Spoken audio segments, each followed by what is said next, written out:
success, wealth, recognition. Gary Cooper had it all, lost it all, then turned a revolutionary discovery into the success paradox. Here's Gary.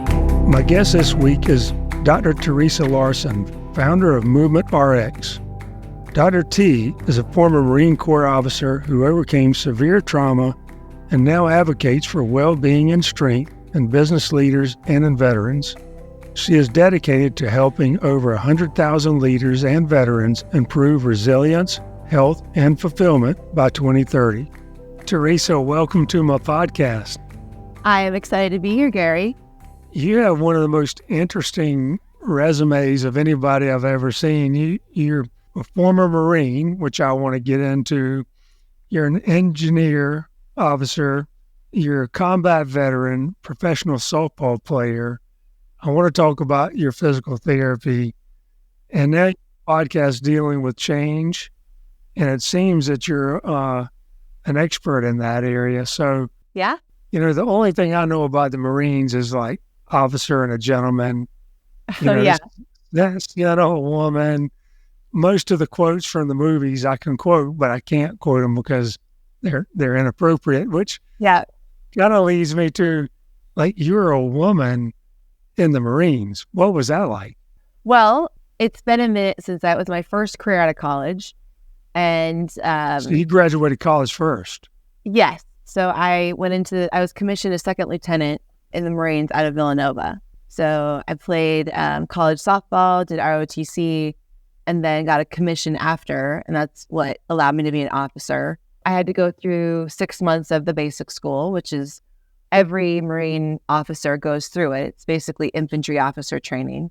And then from there, they determine what MOS, so military occupational specialty, you get. So my military occupational specialty was engineering. I was a platoon commander for 4 years and deployed variously in the United States, but then also to Operation Iraqi Freedom 3. When it comes to Marines, women or men, we just call ourselves Marines, right? Obviously, for civilians, it's like, oh, WMs, women Marines. There is a gender discrepancy because there's very few women that join the Marine Corps, much less than you'd see in the Army or Air Force, which we call the chair force. But it's actually a lot more physically demanding than most of their services. Now women are actually allowed in combat arms, which means they're allowed in special operations units, which is great. Women have the capability. I think what matters in the service or any job is that whoever can do the job should get the job, right? Man or woman or they, it doesn't matter, because all genders are needed to make peace out of war, all genders. And so, but it was, as a woman, there's difference in how people see you and their perception of you, right? Like I found when I was in, and I would say most women can relate to this who are in the service, have to prove yourself, because you don't just show up and automatically command respect. There's a proving process that needs to happen. And so being physically fit, mentally astute, very professional matters. And so I learned all those things at a pretty young age, more so than most. Wow, what a great opportunity and challenge. I'm sure my father-in-law was in the Navy. He had graduated college before. He was in officer training school down in Pensacola. And he said it was so weird, being 21 and then 40-year-old, men having to walk and salute you. Yep. Oh, yeah. It's a definite, as an officer, that's the reality. Is enlisted are typically those who don't go to college, who join right out of high school, the service. But, my platoon, I tell this story. I rolled up to my first platoon in this giant red truck, right? Like I was borrowing my brother's red truck because my truck had broken down, and it literally screamed like Marine officer. And here I am pulling up to the Marine Corps barracks, right? It's basically this apartment complex. That was my office where all the Marines slept and stayed. And then my office was there. And I roll up for my first day, and I'm like in this screamingly loud vehicle. This is like Fly Marine Corps, Big Bob on the license plate. My brother's like 6'8", and I'm pretty tall myself. But it definitely brought the attention to me. rolled out of my vehicle, was saluted more than I've ever been saluted in my life because I'm the highest ranking officer as a second lieutenant, which is the lowest officer rank. And I roll into the headquarters, and this man that looked similar to Kevin Hart was my platoon sergeant. And he was like, yeah, I want to talk to you about your job here and like your Marines. And I was thinking, oh yeah, we're going to get into engineering and blowing stuff up and building stuff. In my head, I'm thinking that. And he's like, so we've got some problems. These guys are dealing with this personal stuff and this guy's dealing with his marriage. And I was thinking in my head, like, wait, these are people issues, not engineering issues.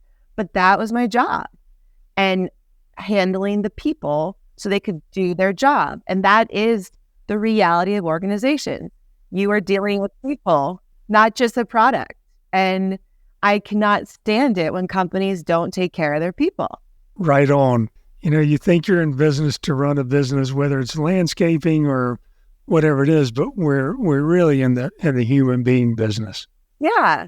Any business, right? Like, I don't care if you're making knickknacks or widgets or going out and do trainings, you're still dealing with people. For me, I learned at a young age, I had my own, so my whole 4 years as a Marine officer, I took care of my Marines. But there came a time when I needed to be taken care of as a Marine Corps leader. And my leadership did not know how to do it. And it showed me there was a huge gap because these guys were so ego-driven. And that's the reality of any business, but especially the military. It could have been different in a different unit, but the leadership I had were not great. And so after my time and getting the help I needed, I was, and navigating a new trajectory and career was like, there's a huge gap in leadership well-being. Leaders that show up, that don't take care of their people, that aren't healthy. So of course, if they're not healthy, their organization won't be healthy in the long run. Maybe acutely it will be, right? Maybe they'll be making money, but only for so long. Like, how long can an unaware leader really last in growth? Like, how long can they really grow for? Or how long will they last, right, in their job? Most likely, stress is going to take over at some point. Well, Theresa, I'm in the healthcare business, and you and I have something in common for sure. I was watching one of your podcasts last night about the hips don't lie. Oh, yeah. I love that, by the way. I would recommend that to anybody. I've been in the healthcare business, and I had the greatest boss. I've only had one true boss in my life, and it was my father. He was a pharmacist, self-made guy, fantastic guy. And he said, Bubba, it's not the big things in business that matter, it's the little things. And he would always make sure that the little things, if he saw someone going through a tough time, he would take time to stop and talk to him about it. Or he would write him a kind note. Or if their loved one died, he would send them a check. Or if their house burned down, he would give them all the time they needed and send them money. And it was those little things that I picked up from him. And I would tell you that that's one of the biggest things that turns into bottom lines in the companies. I was saying that you and I have something in common. My first business was home health care. So I've worked with so many physical therapists. It's unbelievable. I was almost a physical therapist. It tells you a little bit about what a knucklehead I am. I got caught drinking underage and had to do pre-trial intervention. I worked in a physical therapy department, and I didn't know you guys debrided wounds. And there was a guy in there with severe burns. He had blown himself up with a barbecue cooker. That is why I'm not a physical therapist.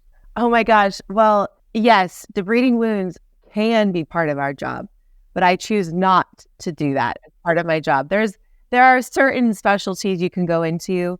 I chose to do all external work for people. Like, I'm not getting in the body, nothing. Like, we're working on the movement side, the proactive side. But it is, there's so many amazing parts of PT that people don't realize. Like, women's health, for example, is a really strong aspect of what PTs can do. There's specialists in women's health. They call it pelvic floor help. And so men and women can go if they've got incontinence, sexual dysfunction, issues after pregnancy, right? Like any of those things can be cared for by a PT because the muscles of the pelvic floor can become dysfunctional. And I am a huge makes advocate. sense, but I didn't know that. Yeah. No, and the thing is, in that area, people are oftentimes pretty embarrassed to go get help. And oftentimes a medical doctor may not refer them to pelvic floor because of their lack of awareness that it even exists. So just for your listeners, knowing if you're a woman who's had a child or someone dealing with pelvic dysfunction of some sort, look for a local pelvic floor PT. Yeah, the thing that we've become accustomed to is, hey, take this pill and it'll fix everything. And we're going to talk a little bit about the hips don't lie because that actually happened in my life when I went through my difficult period of time. Skipping back a little bit, you went from an engineer and a Marine to a physical therapist. How the hell did that happen? Well, that's a good question. So after the Marine Corps, I got out just under 4 years. I had a mental health condition called bulimia. So I had an eating disorder. And so I needed to switch careers. And thankfully, I got the help I needed and continued to get the help I needed. But it was definitely a fight to get the help I needed for sure. But after that, because I played collegiate softball and did really well, I ended up getting a spot on a professional team in Italy to play as a pitcher. And so because I didn't know what I wanted to do next, and it gave me some time to think about it, I traveled to Italy for a little under a year to play.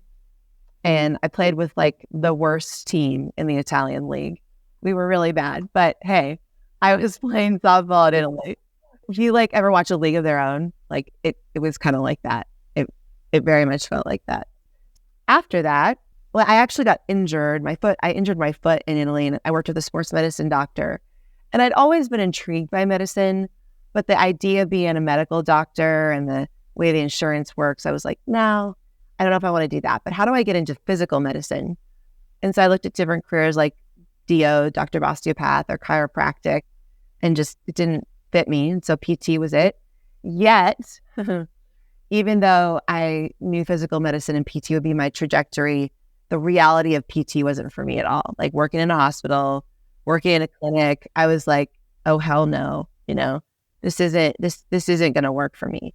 Now, I knew that early on, but the confidence after you get out of school was like, and all the feedback I got was like, you should be in a clinic for 5 years before you start your own thing.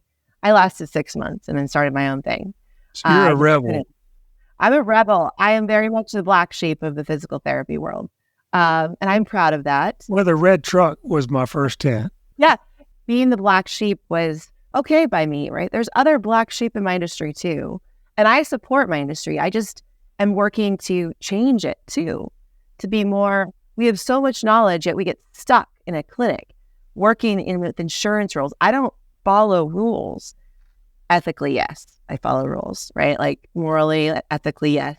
But I'm doing keynote talks now and working with leadership teams and teaching people to be proactive and traveling around the world, presenting on these topics of well-being and leadership.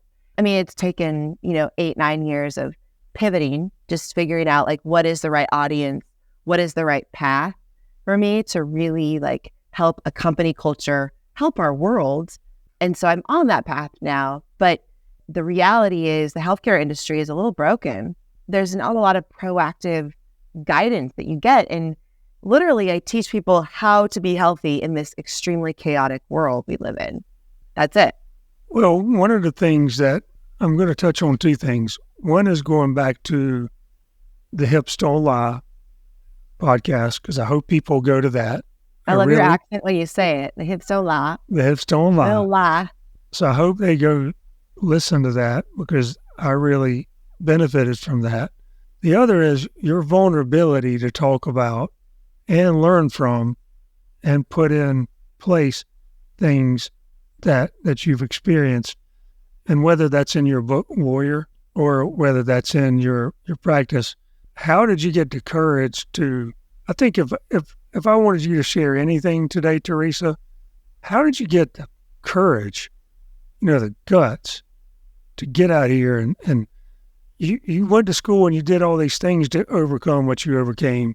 But then how did you get the guts and the courage to tell the world, yeah, I had bulimia. And here's the other things that I've learned and why I want to change healthcare. Yeah, well, it took a team, a village to help me with that. It seemed like the right people came into my life at the right time, right? And that's just like running a business. The right people can help you go from good to great, right? The who. I had a ghostwriter approach me who'd had a story. You know, he had not a similar experience personally, but with someone he loved, and was like offered to help write my story because he saw me give a keynote at a conference, and it was like, "Who are you?" Like, I don't even know who you are. I got to get to know you first before we even dive into this. But I was at the stage in my life where I was ready to write a book. Right? It wasn't anything about really business. It was about my come to wellness story and the fact that I know I'm not alone in this. Like, I can't be the only one who struggles like this. Yeah. So the fact that he, kind of pushed me, the fact that we had many publishing houses want my story, but I picked the one that was going to help me be the most authentic in writing it, right? A lot of times you'll get publishing houses are like, I want it to be around this, and they want their agenda to be met. I'm like, no, this isn't your agenda. This is my story, and it needs to be authentic. And I really didn't want it to be sugar-coated either. But the hard part about writing a memoir at like 35 years old is that I'm going to hurt some people's feelings. There are going to be things I talk about that people aren't going to like in my life. And it's not like I haven't talked to them before about these things, but now I'm putting it publicly. But I didn't do it to spite anyone. I did it because I was at a place in my healing journey where I knew people needed to hear this message. And that was the intent, was to help people understand that asking for help is a sign of strength, not weakness. That's why the subtitle is True Strength is More Than What It Looks Like. I'm a very strong and fit woman, but what I'm most proud of is what's inside me and the courage it takes to get up to the plate every day and choose wellness over being sedentary or coping poorly, right? Or just reacting versus responding. But I knew that my story, eating disorders, right? You don't get pulled over or in trouble for those, not like a drug addiction or alcoholism, but they're an addiction still. It did impact me as a very hard charging, driven woman. No one would have ever guessed what was going on. But that's the thing. That's what invisible wounds do, is they crush you from the inside out. And I didn't want to sugarcoat that. And it didn't just start in the Marines, right? These feelings and thoughts I share in my book. I grieved for actually writing my book, I grieved my mother for the first time. And she'd passed when I was 10. And, that changed me as a little girl, as an athlete. Like, I used sports as my way to get attention. And I became very good at sports. I got a lot of attention and went to college on scholarship and got recruited by many universities. And yet, like, that was my identity, which is not uncommon for young people. There's a fine line. You don't have to be young. It can be it can be older too. Yeah. And I still walk that line, but I'm aware of the fact that, okay, this achievement is awesome. It doesn't define me. It doesn't define me at all. Or the perceived failure, right? It doesn't define me. And so, but yeah, that story of a young woman grieving her mother, being so accomplished, yet struggling within, what I knew I wasn't alone. And I had to put that story out there. And I actually knew there's a foreshadowing where I was in my commander's office in the Marine Corps when I was medevac from Iraq and for this eating disorder. And he was like, what a disappointment. And I understand as a leader where he's coming from. He didn't know me, right? He didn't really know me. And no one, that's the thing, my leaders never checked on me. They always checked on my Marines, but never their own subordinate. Like they're young officers who were just coming out of college, right? No one ever checked up on me. It was always the Marines. And so that's what I learned from. Like, okay, I don't matter. Like mission accomplishment and truth, welfare mattered. Now, I matter to certain people in my life, obviously, a lot more than I thought. My father, my family, but I remember standing there in his office and thinking, I'm going to write about this one day. Like, he doesn't get it.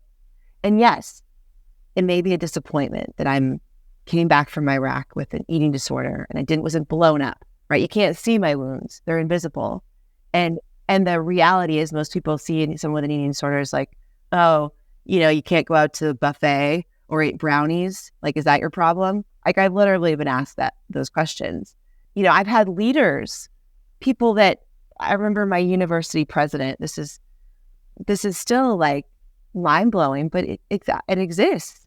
Unskillful people, right? Like I was at a dinner party. She came up to me. This was years after I'd gotten out. And she's like, are you going to throw that up? And I was like, excuse me? People are so unaware. And it's kind of mind blowing. However, that's where the practice of mindfulness, meditation, my self-care comes in, because I've still lovingly let go.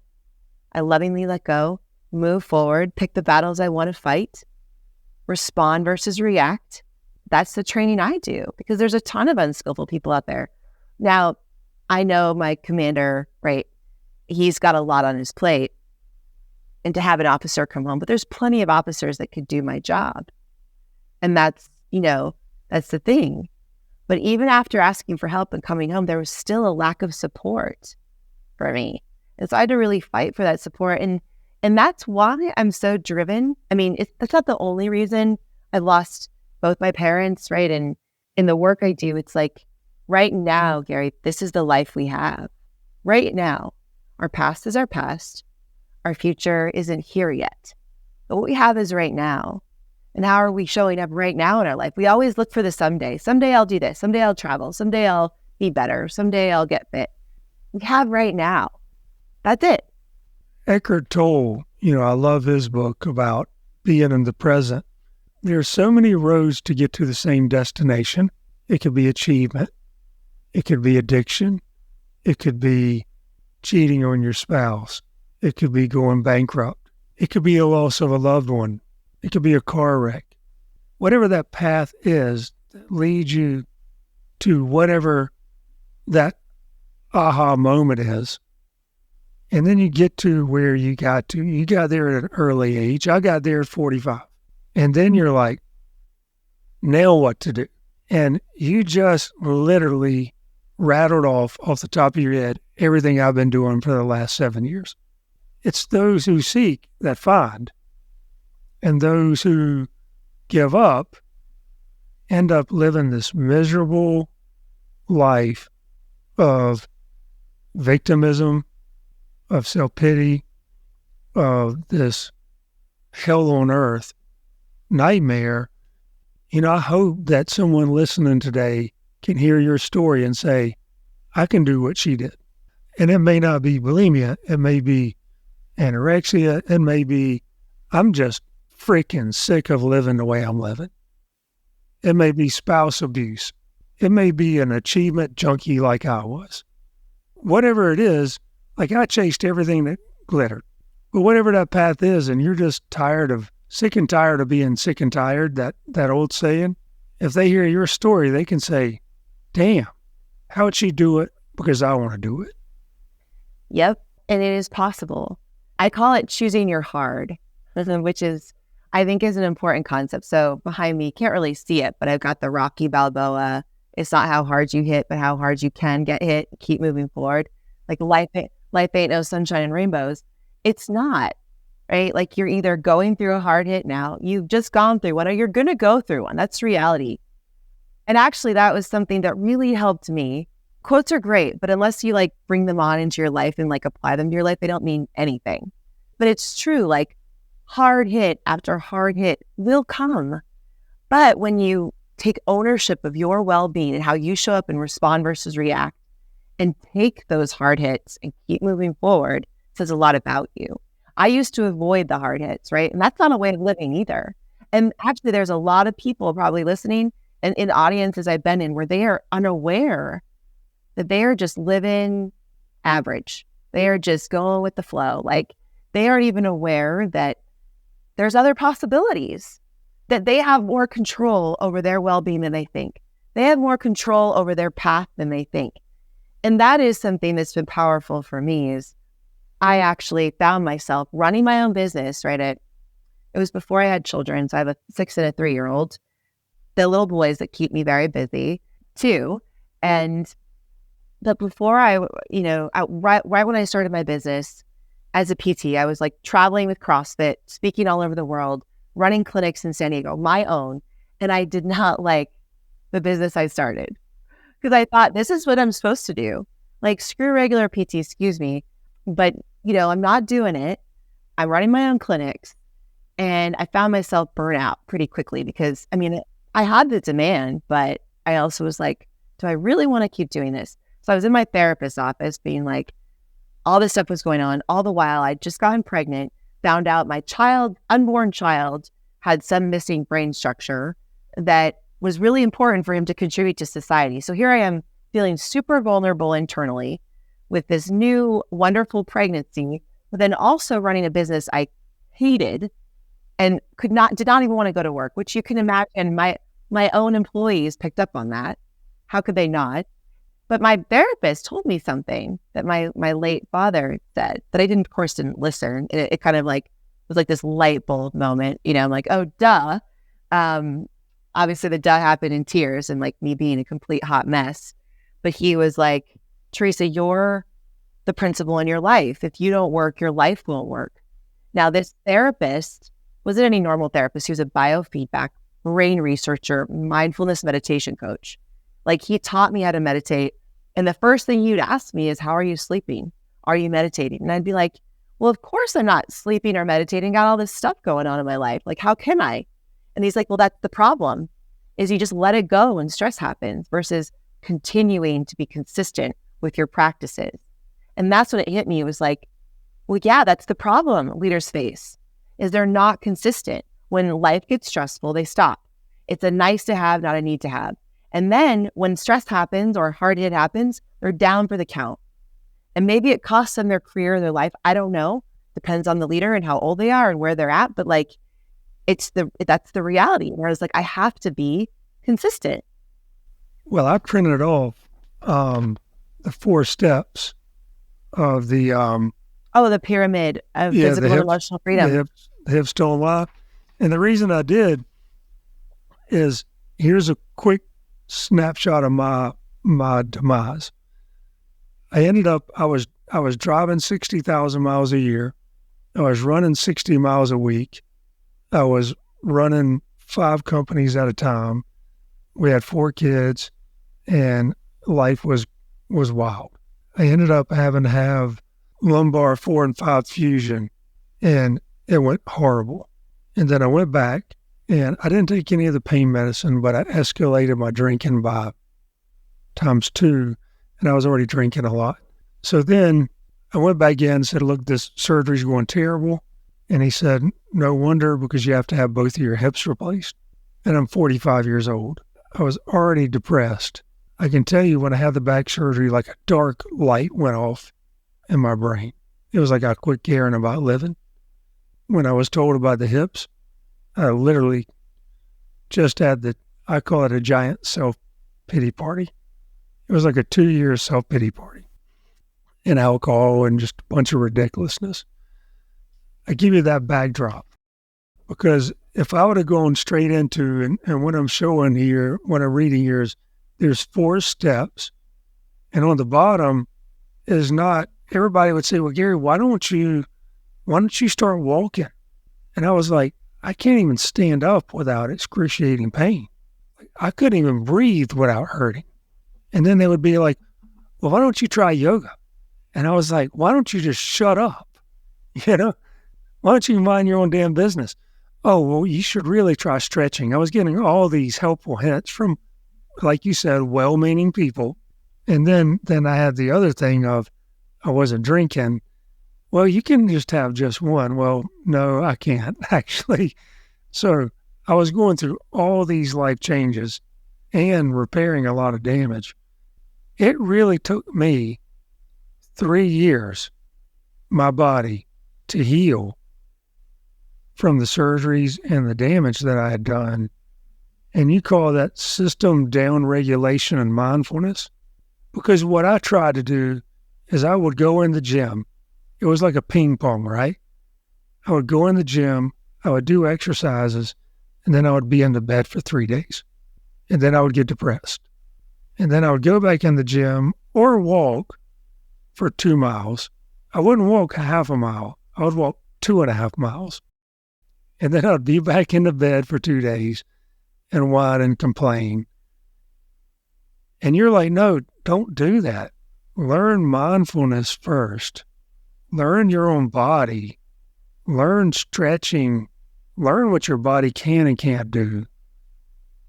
Then do the joint and soft tissue stuff. And it's just graduating scale. It took me a couple years of messing up to get to this. I wish I would have had your class, because really, I'm being dead serious. Not emotional harm, but I would call it so many setbacks, psychological setbacks. It'd be like 1 step forward and 3 steps back, where I went all the way to the Cleveland Clinic to get a full body workup. And they said, you're just pushing yourself too hard, and then you're setting yourself backwards. Yeah. First of all, thank you for sharing that, Gary. Like, that's what a incredible time of growth, though. Like, the fact that you're sharing it, and you are not alone on that. Obviously, you know that. But the physical pain from a back surgery, from hip replacements, is huge. Like, it takes appropriate progression, proper progression to get back to either where you were or in a new normal. Like, you have a new normal now, right? You have 2 new hips, you have a fused spine. So you have a new normal. And part of the suffering that can happen, and knowing your back record a little bit of being really active, is that you just want to get back to pushing it. You want to get back right away, yet you have a new normal you have to accept. And I had to do the same. And so I work with, our company works with a group called Adaptive Athletes. So we have a college course that's focused on coaches, health providers who want to work with those with adaptive needs, right? And a lot of those guys, wounded warriors, for example, have taught me so much about like accepting this new normal. And that'll help decrease the suffering, right? A ton. But then also, knowing that even though you're a hard charger, right, and run 5 businesses, used to running 60 miles a week, you still need help with this. You need to go step by step. And the part that people miss out on, and I worked with world champions to couch potatoes, right? From in the clinic. I don't work in the clinic anymore, but when I did, I worked with all levels of individual. And to the T, everyone needs to learn how to downregulate and learn mindfulness, the ability to be aware of your body and get in space, the ability to understand your pain, and also know that, okay, I just had surgery. I'm not going to be running 60 miles or even going a couple miles. I need to do like short snippets of movement throughout my day. And you know what? It's going to hurt a little, but being aware of that, rewarding yourself for the improvement of function is key. Learning how to breathe efficiently, right? Learning how to deep diaphragmatically breathe is also really helpful for decreasing pain. And so that's where a lot of athletes, we tend to re-injure ourselves, because the 3 things that cause injuries are either you've had a previous injury, right, that never truly healed, or you never learned how to heal. You improperly progress, right? You jump too fast forward, right, to doing things. Like, I hadn't lifted weights in 8 weeks, and then I went to the gym and did too many squats under a load that I thought I could do. And I couldn't walk very well for 3 days. And it was another lesson, a small lesson of like, okay, you need to progress. Like, that was it. That was too much. And then the other way is we have asymmetries, right? We have these asymmetries right to left side of our body. And when we ask our bodies to do these amazing things, hard things, but we have these major imbalances, our body can give out. What you taught is so important. And then there's also parallels with the psychology too. Like what you just said, I can also put myself in too strenuous a situation psychologically. Like, I am an achievement whore. And so I just am. I'm a junkie. And so I would go throw myself back into a work situation, which I enjoy. And then I would be like in the deep end of the pool again, swimming. And then next thing I know, I'm having so much fun. And then my brain stimulated so much that I call him Old Gary. Old Gary would come back, and I don't like Old Gary. Then my brain would be going so fast that I wanted him to slow down. And I'm like, that guy scares me because he'll be off to the races again, and then I can't enjoy the peace and the quiet and the life that I have with my family and serving others versus serving myself. So the parallels are really good because if you start your physical health at a place of mindfulness and your psychological health at the same place, you can learn to bring it back down. It's like warming the car up before you go too fast and slowing the car down. You hit the nail on the head, Gary. It's like, even in mindfulness, when you look at your old self, like there are parts of myself that I still can find shame coming up, ways I've acted with my own family. And I'm like, okay. Yeah. And so. Me too. Yeah. But the awareness of it, and then reminding yourself you're human and, lovingly letting go. Like the thing is, it's okay to have that feeling because it's normal, but it's another thing to like bask in it. And so it's really, that's why we train our mind to be in the present and to downregulate. It's like, okay, that thought, that doesn't serve me. And you know what? I know what that feels like. I don't want to be like that anymore. So I'm going to grow from that. And that awareness that you have of like, I don't want old Gary to come back is really powerful because there's a lot of people that don't realize their old self is coming back. We laugh about old Gary. We're like, ooh, old Gary, we don't want to be around him. Yeah. Well, it's time for new Gary to take a break. Next time on The Success Paradox, Dr. Theresa Larson talks about the importance of establishing boundaries. I respond when it works for me, if it even works for me, right? Like I'm committed to myself to not just be on all the time for anyone. Like I'm here for my family 24/7. Everyone else, they got boundaries, right? We got boundaries with them. To learn and practice the Success Paradox lifestyle, visit GaryCCooper.com. The Success Paradox is a production of Forbes Books.